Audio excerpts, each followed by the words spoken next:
Hi, this is my video entry for the Essential Craftsman's Build-Off, which tells the story for how I built a swing set, a picnic table, and a bench. So this is actually my first video ever, and this contest was my motivation to finally make my first video.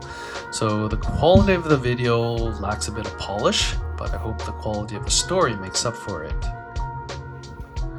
So here I'm just showing you what the final products of the swing set, picnic table, and bench look like in their final destinations on my property. Then the rest of the video, I'll actually take you through the journey from when the lumber I used for these builds were just cedar trees on my property, and now they have become practical items that my family and guests enjoy on my property.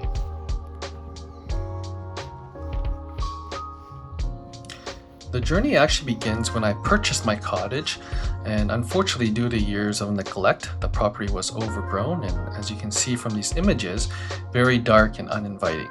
So my goal was to bring new life to this property. The first task in this transformation was to actually cut down a number of trees across the property. So some were rotting, some were leaning too much towards the cottage, and others just had to go to make room and open up the property. Then I had a local sawmill mill these cedar logs into rough lumber, and this is the lumber I actually used for these builds. And this is where the 6-month project began in January 2026, where I selected this lumber. As you can see, they're rough and long, so the first task was to actually cut them to length. These are actually just the pieces for the bench and the picnic table. You'll see how I milled the lumber for the swing set later, because those were much larger pieces. Now I'm using my planer to get the pieces to a consistent thickness and give them a smoother finish. And what a difference this makes to the look of the wood. And the smell of fresh cut cedar is something I never get tired of.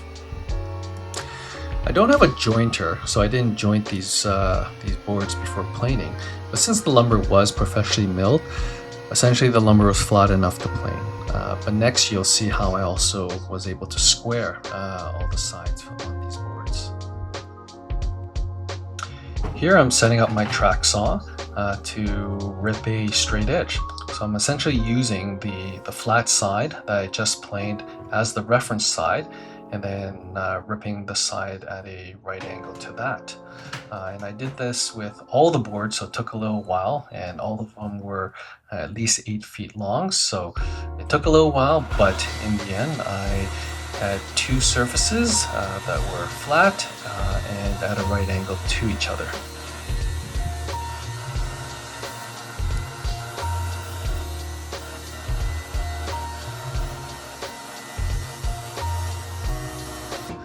Now I took all those pieces to my table saw, and using that freshly cut edge as my reference against the table saw fence, I ripped the other side to be parallel to that.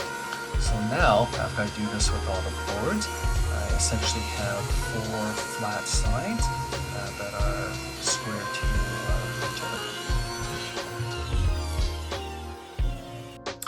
Here are all the final boards with pretty much 4 square sides, so they're ready to be sanded and cut to final length. So here you're seeing me mill the top beam for my swing set, which is actually a 6x6 and 12 feet long. Now to get it to that length I had to cut off the ends, and because of the size I used my track saw to cut all 4 sides, and then I had to use a hand saw to actually cut through the rest of it, as my blade for my track saw wasn't long enough. I didn't get any footage of it, but I also had to cut down the 4x4s that were the legs for my swing set. So that I just used a miter saw, and unfortunately I didn't get any footage of it.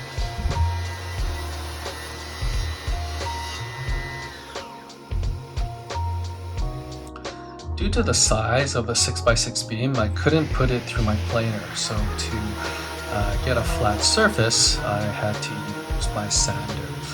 Now, this project I did a lot of sanding. I didn't get a lot of it on video, it just took time for me to sit down and just enjoy the sanding process.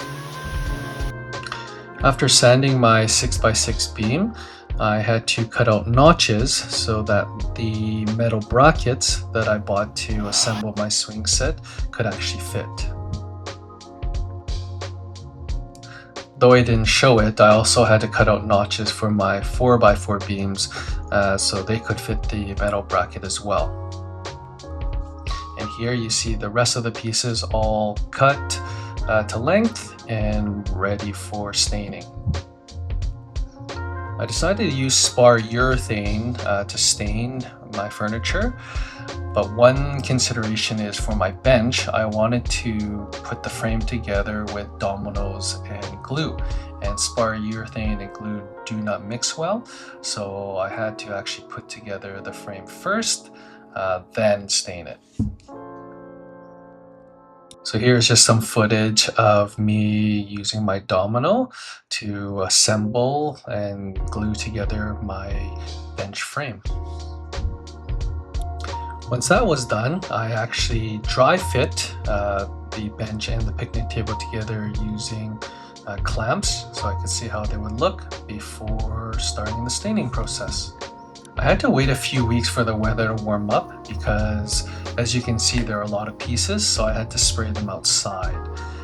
So now it is May, so the weather is warm enough, and I decided to, for the first time using my new spray gun, spray all these all at once. So although it worked out, it was an interesting process. Lots of mistakes made, and in particular, I didn't factor in the fact that bugs would love to just land on all the wood, get stuck in the drying stain, and create a mess for me. In the end, the staining went fine, so I proceeded to the last step of assembly. Unfortunately, I didn't get a lot of footage because I was under a lot of time pressure to just finish these builds, so I just got them done. And now the lumber has come full circle from cedar trees on my property to this milled lumber that I created a swing set, a picnic table, and a bench for my family and my friends to enjoy. And finally, my daughter wants to say a few words.